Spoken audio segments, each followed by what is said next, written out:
Ramona is struggling to recover after a car accident that took her husband's life and left her with a massive scar on her leg as a permanent reminder. Every morning she has to force herself to get out of bed. But for the sake of her children, teenager Taylor and little Annie, she pulls herself together. One morning, Ramona spots a strange woman in a black veil sitting in her yard. Her attempts to speak to the woman lead nowhere, and calling the police isn't an option. The house has no power, leaving all their gadgets dead. But waiting isn't a solution either. The stranger is slowly, inevitably moving closer to the house, and it's clear nothing good will come of her presence. Spanish director Jaume Collet-Serra is one of those filmmakers who has mastered the craft but never quite found his own voice. He's been in big league cinema for 20 years now, churning out commercially successful action flicks, thrillers, and horror movies. Yet he's never developed a recognizable style or settled on a signature theme. In a way, he's like the samurai who has no goal, only the path. It's as if he doesn't care what he's shooting, as long as it's fast-paced, tense, and gripping. Collet-Serra's filmography already includes horror. He made his directorial debut with a remake of the classic House of Wax, in which he nearly turned Paris Hilton into a real actress. The Woman in the Yard, however, is a different kind of horror.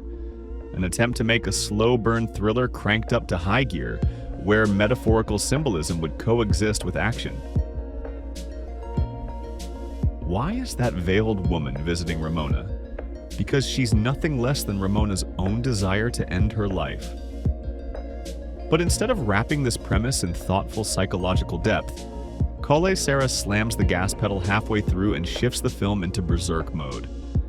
A brainless, hyperkinetic thriller where Ramona and her kids just run back and forth from the sinister woman in black as if she were some kind of ghost or demon.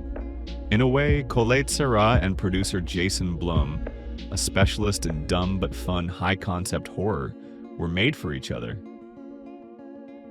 The interesting metaphor at the story's core could have been a chessboard, but instead of playing an elegant game, they just bash the audience over the head with it. Strange details linger in the air, unanswered questions pile up, and the characters fail to connect. Ramona, who should have been crafted with fine, nuanced strokes, ends up painted with broad, sloppy ones, coming across as a selfish, self-absorbed bitch for whom it's impossible to root. Credit where it's due.